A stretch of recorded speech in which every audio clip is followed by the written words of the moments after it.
Hello everyone and welcome to UGC NET mentor guys. एक ऐसा topic जो कि यूजीसी नेट एग्जाम में बार बार रिपीटेड मोड में पूछा जा रहा है, दैट इज ब्लूम्स टैक्सोनॉमी। 31 दिसंबर को जो एग्जाम हुआ उसमें भी पूछा गया।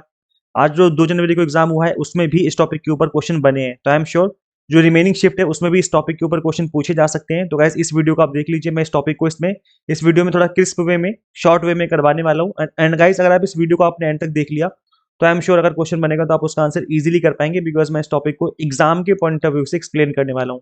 तो गाइस ये जो क्लास रहने वाली है आप सभी के लिए काफी इंपॉर्टेंट रहने वाली है। बट इससे पहले आगे बढ़े मैं आपको बता दूंगा कि हमने आप सभी के लिए पेपर वन की प्रेडिक्शन वाली क्लास बनाई थी, जिसमें हमने पेपर वन का प्रेडिक्शन किया था कि किस तरह के टॉपिक पूछे जा सकते हैं। आज जो एग्जाम हुआ है 2 जनवरी को, इस पर्टिकुलर एक सिंगल क्लास से 7 से 8 टॉपिक पूछे गए हैं और मैंने इन टॉपिक्स को एक्सप्लेन भी किया हुआ था इस वीडियो में। तो आप चैनल पर विजिट करके इस क्लास को जरूर देखिए, इससे डेफिनेटली आपको हेल्प मिलेगी अच्छा स्कोर करने में। और हम डेली बेसिस पे आप सभी के लिए एनालिसिस वीडियोस लेकर के आ रही हैं, तो चैनल को सब्सक्राइब जरूर करके रखिए। कॉमर्स एंड मैनेजमेंट से रिलेटेड भी हमने वीडियो बना दी हैं, तो आप इन वीडियोस को भी गो थ्रू कर सकते हैं जिनकी एग्जाम अभी होने बाकी हैं। डेफिनेटली आप सभी को इन सभी वीडियो से एडवांटेज मिलेगा। चलिए गाइस कंटिन्यू करते हैं। एक छोटा सा अनाउंसमेंट बाकी है आप सभी के लिए गाइस। अभी देखो न्यू ईयर ऑफर चल रहा है। One right decision can take you close to your dream. Paper one commerce management and political science की जो प्रिपरेशन है हम आपको एग्जाम टारगेटेड करवा रहे हैं। इस न्यू ईयर ऑफर पे हमने आपको एक्स्ट्रा 20% डिस्काउंट भी अवेलेबल करवा दिया, जो कि आज रात 12 बजे तक के लिए अवेलेबल है। 1 जनवरी और 2 जनवरी 2 दिन का ऑफर था। आज 2 जनवरी है, आज रात 12 बजे तक आप इस ऑफर को अवेल कर सकते हैं। उसके बाद ये ऑफर कभी भी आपको देखने को नहीं मिलेगा, बिकॉज मैक्सिमम 10% डिस्काउंट ही चलता है। इस बार न्यू ईयर पे हम ये लाइव मतलब ईयर में एक बार ही ऑफर आता है 20% का। तो ये जो ऑफर है वो अवेलेबल है आप सभी के लिए, आप इसमें इनरोल कर सकते हैं।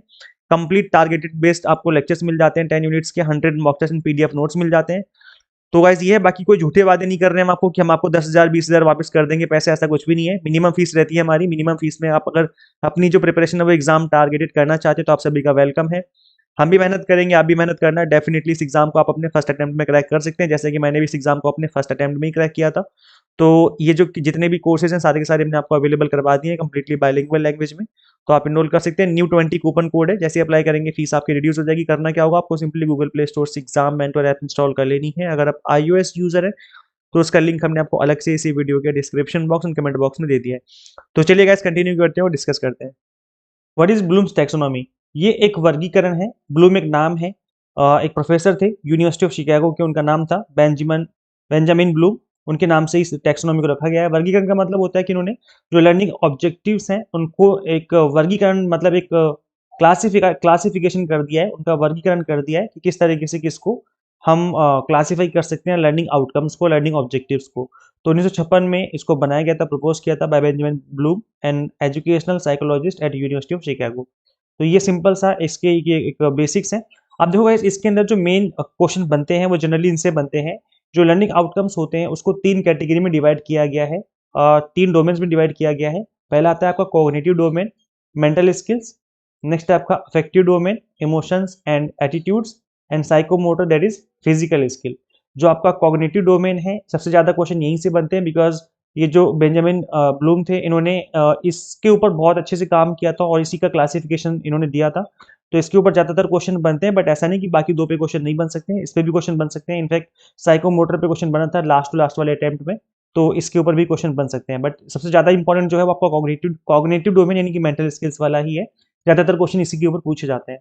तो चलिए डायरेक्टली मैं आपको लेके चलता हूँ, कॉग्निटिव डोमेन समझा देता हूँ फटाफट से। तो वैसे देखिए कॉग्निटिव डोमेन जो है, मेंटल स्किल्स कह सकते हैं आप लोग। तो इसके अंदर जो ओरिजिनल टैक्सोनॉमी जो पहली बार बनाया था बेंजामिन ब्लूम ने, वो 1956 में बनाया था। कुछ इस तरीके से इन्होंने बनाया था, वर्गीकरण किया था।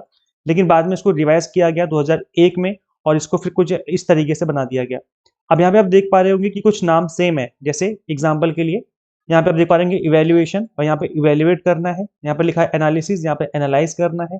यहाँ पर नॉलेज है तो यहाँ पर रिमेंबर करना है। तो यहाँ पर वर्ब को नाउन बना दिया गया है। बस इतना सा काम किया गया है और ज्यादातर चीजें वही हैं। तो नॉलेज जो है स्टार्टिंग में जो फर्स्ट है रिमेंबर, यानी कि जब आप बचपन में याद करते हो, रट्टा मारते हो, तो क्या करते हो आप? रट्टा मारते हो ना स्टार्टिंग में, बचपन में क्या करते हो आप? रट्टा मारना स्टार्ट करते हो। 2 का पाड़ा 4 का पाड़ा याद करो, रट्टा मारते थे हम लोग। तो हम क्या करते हैं, रिकॉल करते हैं फैक्ट को, बार बार रट्टा मारने की कोशिश करते हो, चीजें हमें याद हो जाती हैं। तो ये नॉलेज था, जिसको अभी रिमेंबर के नाम से जाना जाता है। फिर आता है तो कॉम्प्रीहेंशन। पहले बोला गया लेकिन अब इसको अंडरस्टैंड के नाम से जाना जाता है। अब इसमें क्या होता है कि हम फैक्ट को समझते हैं, समझने की कोशिश करते हैं कि हो क्या रहा है। कॉम्प्रीहेंशन मतलब क्या होता है? समझना। तो यहाँ पर समझने की कोशिश कर रहे थे, इससे हम लोग नॉलेज नॉलेज गेन करते हैं। फिर होता है समझने के बाद हम लोग एप्लीकेशन करते हैं, मतलब अप्लाई करते हैं, जो भी हमने समझा सीखा है उसको हम अप्लाई करते हैं। जैसे मैं हमेशा एग्जांपल देता हूँ कि प्राइस बढ़ने पर डिमांड कम हो जाती है, तो अगर हमने सीखा है तो उसको हम क्या करेंगे, मार्केट में अप्लाई करेंगे कि जब प्राइस कम होगा तो मतलब डिमांड क्या है, बढ़ने वाली है, तो उसको करने कहेंगे अप्लाई करना। फिर हम एनालाइज करते हैं चीज़ों को कि क्या एक्चुअल में ऐसा हो रहा है भी या नहीं हो रहा है। फिर हम इसमें पहले था सिंथेसाइज करना, जबकि अब क्या है, इवेल्युएट करना है। और लास्ट में था इवेल्युएशन, जिसमें अब जो है क्रिएट करना है। और मुझे भी लगता है कि हाईएस्ट जो टॉप लेवल होता है वो क्रिएट करना ही होना चाहिए। बिकॉज याद करो, जब हम सेकंड या थर्ड क्लास में होते हैं तो हम लोग रट्टा मार करके पहाड़े याद करते हैं, लेकिन जब हम पीएचडी करते हैं तो हम लोग चीजों को क्रिएट करते हैं, मतलब नई नॉलेज क्रिएट करते हैं, रिसर्च करते हैं इनफैक्ट हम लोग, है ना। तो सबसे टॉप लेवल जो है रिसर्च का ही होना चाहिए, जहाँ पे हम कुछ नई चीजें क्रिएट करने की कोशिश कर रहे होते हैं। तो ये कुछ लेवल है जो कि इस तरीके से हैं, जो कि पुराने ये हैं और न्यू ये हैं, आपको इनको याद कर लेना है। इससे रिलेटेड क्वेश्चन आपके एग्जाम में पूछे जाते रहते हैं। तो ये गाइस, अब देखो यहाँ पर कुछ नेम गिवन है जो कि आपको याद कर लेने हैं। कॉग्निटिव डोमेन जो कि पहला है, ये जो मैं आपको समझा रहा था अभी, ये बेंजामिन ब्लूम ने बनाया था। अफेक्टिव डोमेन बनाया है राथफोल, और साइकोमोटर बनाया है अनीता हैरो ने। तो ये भी आपको याद रख लेंगे, बिकॉज ये जो नेम है इससे रिलेटेड भी कई बार क्वेश्चन बन सकते हैं, पूछे जा सकते हैं। नेक्स्ट जो डोमेन आपका अफेक्टिव डोमेन, जो कि मैं आपको बता रहा था कि जो कि इमोशनली और एटीट्यूड जो होते हैं उसके थ्रू हम चीज़ों को समझते हैं, सीखते हैं। जैसे एग्जाम्पल के लिए आप याद करिए, जब आपका बचपन था तो आपका एटीट्यूड कैसा था, आपके इमोशन कैसे थे। अब आपका इमोशनल डेवलपमेंट हो चुका है, हम ये कह सकते हैं कि आपका इमोशनल डेवलपमेंट हो चुका है। तो कैसे हुआ है, आपने सीखा है कि जब बच्चे छोटे होते हैं तो वो क्या करते हैं, छोटी छोटी बात के लिए रोते हैं और छोटी छोटी बात पे जिद करते हैं। लेकिन अब जब आप बड़े हो चुके तो अब आप ऐसे नहीं हो, क्योंकि क्योंकि आपके अंदर जो इमोशनल डेवलपमेंट है वो हो चुका है। तो मतलब यहाँ पे भी चीजें सीखी जा रही हैं कि बचपन में ऐसे करते थे, हमें हमारे अगर 2 रुपए खो गए तो हम रोने लग जाते थे कि मेरे पैसे खो गए। या हम लॉलीपॉप खा रहे हैं, खाते खाते गिर गया तो हम रोने लग जाएंगे कि अरे मेरा लॉलीपॉप गिर गया। लेकिन अब लॉलीपॉप गिरेगा तो अब रोगे रोगे नहीं, क्यों? क्योंकि आपने सीखा है चीजों को, इमोशनल डेवलपमेंट जो आपके अंदर हो चुका है। वही सेम चीज एटीट्यूड का है कि बचपन में आपका एटीट्यूड कैसा था, अभी हो सकता है कुछ अलग एटीट्यूड है आपका, अब बड़े होने के बाद कुछ और अलग एटीट्यूड हो जाएगा। ये चीजें चेंज होती रहती हैं, हम लोग इमोशनली भी चीजें सीखते रहते हैं, आगे लाइफ में बढ़ते रहते हैं। तो ये जो है अफेक्टिव डोमेन के अंदर चीजें आ जाएंगी। और ये कुछ इस तरीके से इसके इसके लेवल होते हैं।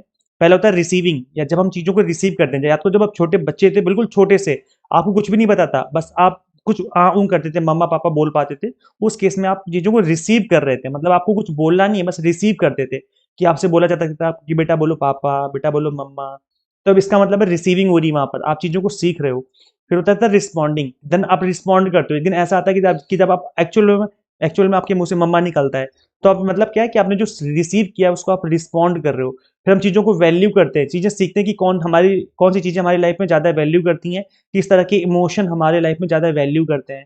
फिर हम चीज़ों को ऑर्गेनाइज करते हैं, चीज़ों को अपने दिमाग में फीड फीड कर लेते हैं, और हमारे दिमाग में उसी तरीके से चीज़ें फीड हो जाती है जिस तरीके से चीज़ों को सीखते हैं, रिसीव करते हैं, रिस्पॉन्ड करते हैं। याद करो, अगर आपने बचपन में, अगर आप एक ऐसे फैमिली से हो जिसमें आपसे इंग्लिश में बात की गई है बचपन से ही, तो आपने जो रिसीव किया वही वैसे ही रिस्पॉन्ड करोगे, वैसी वैल्यू करोगे, चीज़ें आपकी लाइफ में वैसी हो जाएंगी।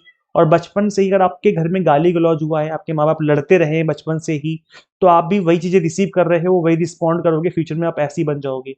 तो इमोशनली भी डेवलपमेंट इस तरीके से होता है गाइस, याद रखिए। जो आपके इमोशंस हैं वो बचपन से ही रिसीव करते हैं, रिस्पॉन्ड करते हैं, वैल्यू करते हैं, देन आप उन चीज़ों को अपने माइंड में ऑर्गेनाइज करते हो, सारी की सारी चीज़ें, देन आप वैसे ही बन जाते हो जैसे आप चीज़ें सीख रहे थे बचपन से। मतलब कैरेक्टराइज, मतलब आपका जो कैरेक्टर, जो आप दिखते हो, जो आपकी चीज़ें हैं वो सेम टू सेम वैसी हो जाएंगी जैसे कि आप बचपन से दिखते सुनते समझते आ रहे हो। लास्ट है आपका साइकोमोटर डोमेन। तो गाइस इसके अंदर क्या होता है, साइकोमोटर डोमेन का मतलब है it relates to the connection between your mind and your action. मतलब आपकी जो बॉडी है उसका आपके माइंड के साथ कनेक्शन। यहाँ पर भी लर्निंग होती है, चीजों को सीखते हैं हम लोग, जो हमारे आउटकम है, लर्निंग आउटकम्स वो किस तरीके से निकल के आते हैं, मैं आपको समझाता हूँ। एक सिंपल सा एग्जांपल समझाऊंगा, आपको सबको समझ में आ जाएगा। जब आप कार ड्राइव कर रहे होते हो या जब आप स्कूटी चलाते हो, तब उस केस में यही वाला काम साइकोमोटर डोमेन ही वहां पर काम कर रही होती है। मतलब जो आपका माइंड है वो आपके एक्शन, यानी जो आपकी बॉडी है जिस तरीके से एक्शन कर रही है आपकी बॉडी, उनका आपस में जो है कनेक्शन ही साइकोमोटर डोमेन कहलाता है। जब जैसे आप सपोज करो आपको ब्रेक मारना है, तो आपके दिमाग ने सोचा कि मुझे ब्रेक मारना है, और आपके एक्शन उसके अकॉर्डिंग हो गया, मतलब आपकी बॉडी ने ब्रेक मार दिया। तो यहाँ पर जो चीजें हो रही है वो साइकोमोटर डोमेन के अकॉर्डिंग हो रही है। अच्छा एक बात है गाइस, आप लोग ने यार कमेंट करके बताते नहीं कि लेक्चर्स आपको कैसे लगते हैं, क्या आपको चीजें समझ में आती है जो मैं समझा पा रहा हूँ, या मैं एक्चुअली में समझा पा भी रहा हूँ या नहीं समझा पा रहा हूँ। आप लोग मुझे कमेंट करके जरूर बताया करो। अगर आपको चीजें अच्छी लगती हैं, समझ में आता है, तो प्लीज कमेंट किया करो, अपना फीडबैक दिया करो, इससे मोटिवेशन मिलती है एज ए टीचर हमें आपको पढ़ाने में। तो अपने कमेंट सेक्शन में जरूर बताया करो, है ना। चलो गाइज इसके एक बार हम ना लेवल देख लेते हैं एक बार। सबसे पहले हम इमिटेशन करते हैं। साइकोमोटर में क्या बोला मैंने कि जो आपका माइंड है और जो आपकी बॉडी है उसका कनेक्शन ही साइकोमोटर है। तो अगर आप डांस सीख रहे हो, सपोज को डांस सीख रहे हो, फिर मोटर ड्राइविंग मतलब ड्राइविंग करना सीख रहे हो, ड्राइवर बनना चाहते हो, तो ऐसे में आप क्या करोगे, इमिटेट करोगे। इमिटेट मतलब होता है कॉपी करना, इमिटेट मतलब होता है कॉपी करना। आप देख करके सीखते हो कि ये डांस कैसे करे, फिर ड्राइविंग कैसे कर रहा है, मैं भी वैसे ही करूंगा। फिर सेकंड स्टेज आती है मैनिपुलेशन की, मतलब जब हम करते हैं तो हम अपनी उसके अंदर खुद की कुछ चीजें डालते हैं, हम उस चीजों को अल्टर करते हैं, मतलब उन चीजों को सीखने के बाद, देखने के बाद खुद करते हैं। जैसे किसी ने ज्यादा पैर उछाला, हम कुछ कम पैर उछालेंगे, या किसी ने ज्यादा शार्प कट मारा आपको ड्राइविंग सिखाते हुए, लेकिन हम उतना नहीं मारेंगे, हम हल्का सा कट मारेंगे। तो यहाँ पर क्या है, मैनिपुलेशन चल रहा है, मतलब आप जो चीजें अपने अकॉर्डिंग कर रहे हो। फिर आता है प्रिसाइजन, मतलब चीजों को आप एग्जैक्ट वैसा ही करने की कोशिश कर रहे हो जैसा कि वो आपको सिखाई गई है। ज्यादा प्रिसाइज मतलब ज्यादा आप अच्छे से करने की कोशिश कर रहे हो, जो आपने देखा, जो आपने मैनिपुलेट किया, उसको और अच्छे से करने की कोशिश की जा रही है। फिर आता है आर्टिकुलेशन, मतलब अब जो है आप परफॉर्म कर सकते हो मल्टीपल चीजें एक साथ। जैसे ड्राइविंग करते करते आप फोन कॉल भी अटेंड कर सकते हो, इसका मतलब है कि आप इस स्टेज पे आ चुके हो, आर्टिकुलेशन तक पहुंच चुके हो। मतलब आप ज्यादातर आप जो है मास्टर बन चुके तरीके से, मल्टीपल काम कर सकते हो। डांस करते करते आपने किसी को इशारे भी कर दिया अपनी आंखों से, इसका मतलब क्या है कि आप आर्टिकुलेशन तक पहुंच चुके हो, है ना। इसका मतलब ये होता है। और फिर आता है नेचुरलाइजेशन, मतलब आपके अंदर चीजें नेचुरली आ जाती हैं, जो आपने पहले कॉपी किया था, अब वो जो चीजें आप नेचुरली कर पा रहे हो। अब आप मतलब एक तरीके से मास्टर बन चुके हो, अब आपने बहुत परफेक्ट तरीके से चीजें सीख ली हैं। तो आता है नेचुरलाइजेशन। तो ये कुछ स्टेजेस हैं जो आपके साइकोमोटर डोमेन में आती हैं। आई होप आपको समझ में आ गया, मैंने इजी तरीके से समझाने की कोशिश भी करी है आप सभी को। अब गाइस देखो इस क्वेश्चन को आप देखिए, the three domains Bloom's taxonomy. ये गाइस आपका यूजीसी नेट का पीवाईक्यू क्वेश्चन है, और इस तरह का क्वेश्चन भी आपको फ्यूचर में देखने को मिल सकता है। इसमें पूछा गया था कि जो ब्लूम्स के टैक्सोनॉमी के जो थ्री डोमेन्स है वो कौन कौन से हैं। तो सबको पता है, अगर आपने एक बार पढ़ लिया, गो थ्रू कर लिया, तो आई थिंक आप इस क्वेश्चन का आंसर कर पाएंगे। तो इसका ऑप्शन हो जाएगा कॉग्निटिव, अफेक्टिव एंड साइकोमोटर। तो इस तरीके से इस तरह के इस टॉपिक के ऊपर जो क्वेश्चन है पूछे जाते हैं। तो ये गाइस या तो आपकी ब्लूम्स टैक्सोनॉमी के अंडर जो चीजें हैं उसकी एप्लीकेशन पूछ ली जाती है, या कई बार उससे डायरेक्ट क्वेश्चन बन जाते हैं। तो अगर आप इस टॉपिक को एक बार भी पढ़ लेंगे अच्छे से, तो आई एम श्योर इस तरह के जो क्वेश्चन है उसका आंसर आप इजीली कर पाएंगे। अब मैं फटाफट से क्वेश्चन दिखाता हूँ किस तरीके का क्वेश्चन पूछा जाता है आपके एग्जाम में। ये क्वेश्चन आपका यूजीसी नेट जून 2025 में पूछा गया है। पूछा गया था, in the light of cognitive domain arrange the following classroom questions in the correct ascending order. तो यहाँ पे स्टेजेस पूछी गई हैं, तो सब देखो याद करो हमने क्या सीखा था अभी। कि सबसे पहले रिमेंबरिंग आता है, फिर आता है आपका अंडरस्टैंडिंग, देन उसके बाद आता है आपका अप्लाइंग, फिर हम करते हैं एनालाइज, फिर हम करते हैं इवेल्युएट। तो इसका ऑप्शन नंबर ए जो हो जाएगा राइट आंसर हो जाएगा। इस तरीके से आपके एग्जाम में क्वेश्चन पूछे जाते हैं। आई होप अगर क्वेश्चन बनेगा तो आप इसका आंसर इजीली कर पाएंगे। अब गाइस देखो, जिस तरीके से मैं आपको पढ़ा रहा था इसी तरीके से मैंने पेपर 1 के कंप्लीट 10 यूनिट्स कवर करे हैं। Paper 1 commerce, management, political science. तो आप इनरोल कर सकते हैं, अभी ऑफर भी चल रहा है। तो अगर आप जून 2026 का टारगेट लेके चल रहे हैं तो आप इनरोल कर सकते हैं 6 मंथ वाले कोर्सेज में। पेपर 1 के अलावा commerce, management and political science के कोर्सेज अवेलेबल हैं। कंप्लीट कंटेंट हमारा बाइलिंगुअल रहता है, तो लैंग्वेज की कोई दिक्कत नहीं है। 100 mock test and PDF notes मिल जाते हैं, जिनको आप चाहें तो प्रिंट आउट भी निकाल सकते हैं, आपकी चॉइस रहती है। गाइस करना क्या होगा, आपको सिंपली गूगल प्ले स्टोर से एग्जाम मेंटोर ऐप इंस्टॉल कर लेनी है। अगर आप iOS यूजर है तो उसका लिंक हमने आपको अलग से इसी वीडियो के description box and comment box में अवेलेबल करवा दिया है। So share this video with all NET aspirants and subscribe for UGC NET update and PhD related updates. Guys इस वीडियो में इतना ही, मिलते हैं हम लोग फिर नेक्स्ट वीडियो में। Till then keep watching UGC NET mentor. Thank you.